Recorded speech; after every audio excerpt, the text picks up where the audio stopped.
जैसा कि आप सभी जानते हैं, सच की हमेशा जीत होती है और हमारी एक छोटी सी प्रयास आप तक बड़ी खबर पहुंचाती है। तो स्वागत करते हैं आप सभी का STS न्यूज़ चैनल पर। आगे बढ़ने से पहले आप इस वीडियो को लाइक और चैनल को सब्सक्राइब जरूर कर ले और साथ में बेल आइकन भी प्रेस कर ले। चलिए बढ़ते हैं खबरों की। और आप किस राज शहर से न्यूज को देख रहे हैं, कमेंट में जरूर लिखिए। बता दें, श्रीलंका के कार्यवाहक राष्ट्रपति रनिल विक्रमसिंघे ने ईंधन और गैस के आवश्यक खाद्य पदार्थ उपलब्ध कराने के लिए राहत कार्यक्रम लागू करने का निर्णय लिया है। रनिल विक्रमसिंघे ने सुबह मंत्रियों और सांसदों के साथ चर्चा के बाद आर्थिक दबाव के कारण संघर्ष कर रहे लोगों को ईंधन, गैस और आवश्यक खाद्य पदार्थ उपलब्ध कराने के लिए एक तत्काल राहत कार्यक्रम को लागू करने का निर्णय लिया है। श्रीलंकाई PM मीडिया डिवीजन ने इस बात की जानकारी दी।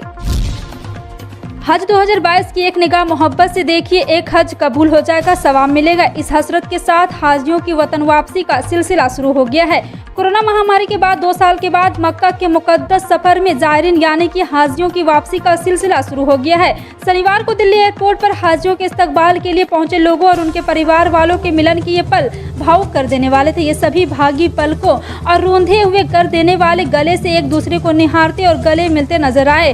सऊदी अरब से पहले इस फ्लाइट से 410 हाजी वापस लौटे। इस वापसी के साथ ही हज मकबूल की हसरत दिल में लिए हाजी अपने परिवार वालों के साथ अपने घरों को रवाना हुए। आम आदमी पार्टी ने शनिवार को कहा है कि पंजाब सरकार ने किसानों को कर्ज के जाल से मुक्त करने, फसल विविधता को बढ़ावा देने और पराली जलाने के मामले में कमी लाने के लिए केंद्र सरकार से विशेष वित्तीय पैकेज की मांग की है।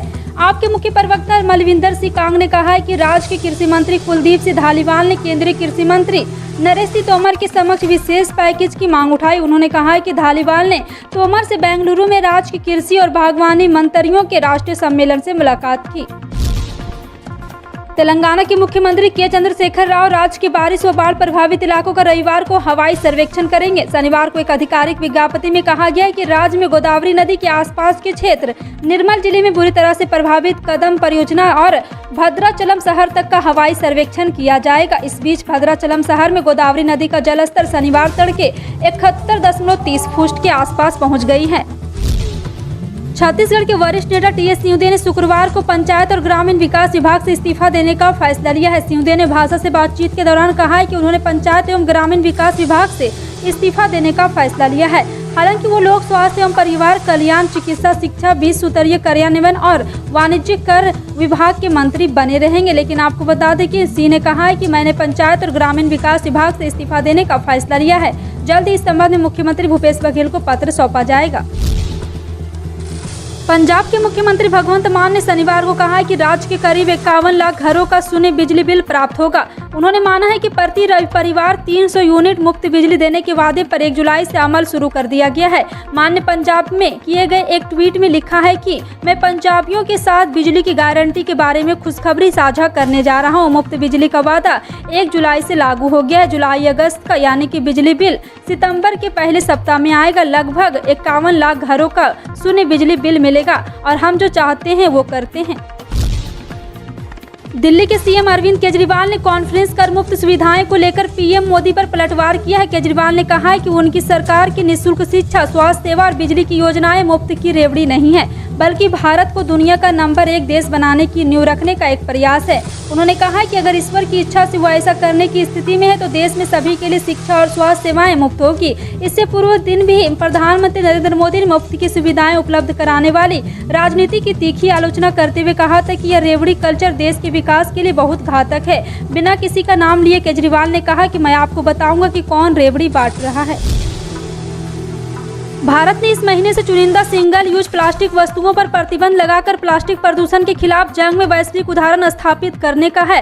सिंगल यूज प्लास्टिक आमतौर पर ऐसी वस्तुएं होती हैं जिन्हें केवल एक बार इस्तेमाल करने के बाद फेंक दिया जाता है और रिसाइकलिंग प्रक्रिया से नहीं गुजरता। मीडिया रिपोर्ट के मुताबिक भारतीय आवास और शहरी मामलों के मंत्रालय द्वारा प्लास्टिक अपशिष्ट प्रबंधन पर एक रिपोर्ट से पता चला कि भारत में प्रति व्यक्ति और प्लास्टिक की खपत 11 किलोग्राम है, जबकि प्लास्टिक का प्रति व्यक्ति खपत का वैश्विक औसत 28 किलोग्राम है। और 1 जुलाई 2022 से पूरे देश में सिंगल यूज प्लास्टिक वस्तुओं का निर्माण, आयात, स्टॉकिंग, वितरण, बिक्री और उपयोग पर प्रतिबंध लगा दिया गया है, जिससे पूरे विश्व में इसकी सराहना की जा रही है।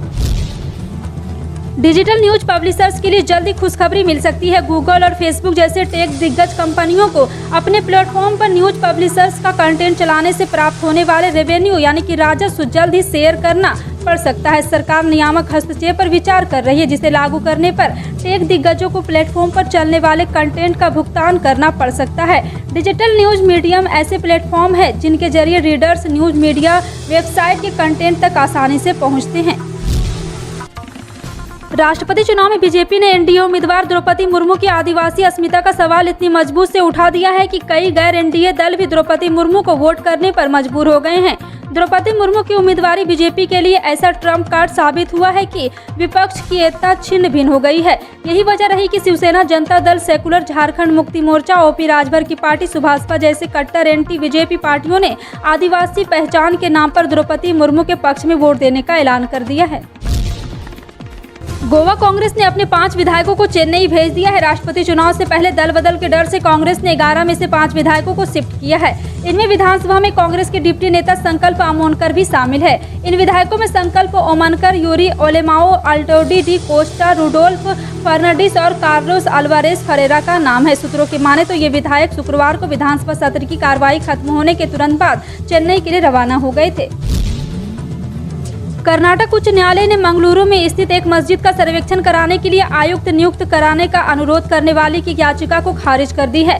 याचिका के जरिए नियुक्ति इसी तरह का अनुरोध करने वाले एक वादे की स्थानीय अदालत द्वारा सुनवाई करने से पहले करने का उच्च न्यायालय आग्रह किया गया था। मंगलुरु के रहने वाले टीए धनंजय और बीए मनोज कुमार ने मूल वाद दायर किया था, जिसमें दावा किया कि मंगलुरु के निकट टेंका उलपीडी गांव के मलाली स्थित असैयद अब्दुल्लानी मदनी मस्जिद के मरम्मत कार्य के दौरान एक मंदिर के कुछ हिस्से मिले थे। प्रधानमंत्री नरेंद्र मोदी ने चित्रकूट और इटावा को जोड़ने वाले उत्तर प्रदेश के छठे बुंदेलखंड एक्सप्रेसवे का उद्घाटन किया। कुल 296 किलोमीटर लंबे इस 4 लेन वाले एक्सप्रेसवे का निर्माण उत्तर प्रदेश एक्सप्रेसवेज औद्योगिक विकास प्राधिकरण के तत्वावधान के करीब 14,850 करोड़ रुपए की लागत से किया गया है और आगे चलकर इसे 6 लेन तक भी विस्तारित किया जा सकता है। आम आदमी पार्टी के थिंक टैंक माने जाने वाले डॉक्टर संदीप पाठक और उनकी टीम इन दिनों राजस्थान के साथ साथ छत्तीसगढ़, गुजरात में भी पार्टी का जनाधार मजबूत करने का काम कर रही है। पंजाब मुंगेली जिले के डॉक्टर संदीप पाठक को अरविंद केजरीवाल ने पंजाब से राज्यसभा भेजा है। आप कार्यकर्ताओं की टीम दिल्ली और पंजाब के विकास मॉडल को राजस्थान की जनता के बीच लेकर जाएगी। किसान आंदोलन समेत कई मुद्दों पर अपने बयानों से मोदी सरकार को असहज करने वाले मेघालय के राज्यपाल सत्यपाल मलिक आगामी 30 सितंबर को पद से रिटायर हो रहे हैं। उन्होंने कहा कि वे आगे हालांकि चुनावी राजनीति का हिस्सा नहीं होंगे, लेकिन आंदोलन से जुड़े रहेंगे। इसके अलावा उनकी भविष्य में किताब लिखने की भी इच्छा है। जम्मू कश्मीर में राज्यपाल रहते रिश्वत की पेशकश के आरोपों का सामना कर रहे सत्यपाल मलिक ने कहा है कि पद जाते ही सीबीआई इस मामले में उनसे पूछताछ कर सकती है। मेघालय के मौजूदा सत्यपाल राज्यपाल मलिक के पिछले 17 मार्च को दिया बयान काफी सुर्खियां बटोरा था। उस वक्त देश की राजधानी दिल्ली में कृषि कानूनों के खिलाफ चल रहे किसान आंदोलन पर मलिक ने केंद्र सरकार पर तंज भी कसा था और कहा था कि जब कुतिया भी मर जाती है तो नेता शोक मनाते हैं। उत्तर प्रदेश की राजधानी में लुलु मॉल के बाहर एक बार फिर हिंदू महासभा के लोगों ने विरोध प्रदर्शन किया है। सूचना के बाद मौके पर पहुंची पुलिस ने सभी प्रदर्शनकारियों को हिरासत में ले लिया। बताया जा रहा है कि प्रदर्शनकारियों के हाथों में भगवा झंडे। इस दौरान प्रदर्शनकारी जय श्री राम का नारा भी लगा रहे थे।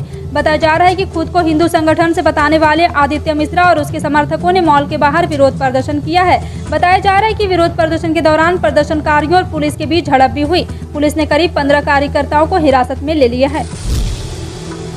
संसद का मानसून सत्र 18 जुलाई से शुरू हो रहा है। इससे पहले लोकसभा अध्यक्ष ओम बिरला ने शाम 4 बजे सभी राजनीतिक दलों के नेताओं की बैठक बुलाई। इस दौरान लोकसभा स्पीकर नेताओं से मुलाकात करेंगे। ओम बिरला की अध्यक्षता में होने वाली बैठक में मानसून सत्र के एजेंडे को लेकर भी चर्चा हो सकती है। इस दौरान लोकसभा अध्यक्ष उन्हें सत्र से संबंधित तैयारियों के बारे में जानकारी देंगे। सरकार संसद के मानसून सत्र से 24 बिल पेश कर सकती है। इस सत्र में सेंट्रल हॉल में राज्यपाल, मुख्यमंत्री, राज्यों के मंत्री और पूर्व सांसदों की एंट्री हो सकेगी।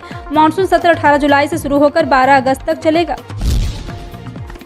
देश के कई इलाकों में झमाझम बारिश हो रही है। कई राज्यों में भारी बारिश से बाढ़ के हालात है। असम, गुजरात, आंध्र प्रदेश में भारी बारिश ने लोगों की मुश्किलें बढ़ा दी है। मौसम विभाग का कहना है कि पूर्व मध्य, पश्चिमी मध्य, उत्तर और दक्षिणी पश्चिम अरब सागर के आसपास गहरा कम दबाव के क्षेत्र बना हुआ है। इससे हाल के फिलहाल में गुजरात समेत कुछ अन्य समुद्री तटीय राज्यों को भारी बारिश से निजात नहीं मिलने वाली है। विभाग ने कई हिस्सों में भारी बारिश को लेकर अलर्ट जारी कर दिया है। राजस्थान के मुख्यमंत्री अशोक गहलोत ने शनिवार को देश के पूर्व चीफ जस्टिस रंजन गोगोई को लेकर बड़ा बयान दिया है। अशोक गहलोत ने कहा है कि सुप्रीम कोर्ट के 4 जजों ने कहा था कि लोकतंत्र खतरे में है और फिर बाद में उनमें से एक रंजन गोगोई देश के मुख्य न्यायाधीश बन गए। गहलोत ने आगे कहा है कि मैंने राष्ट्रपति से पूछा था क्या गोगोई पहले ठीक थे या अब ठीक है।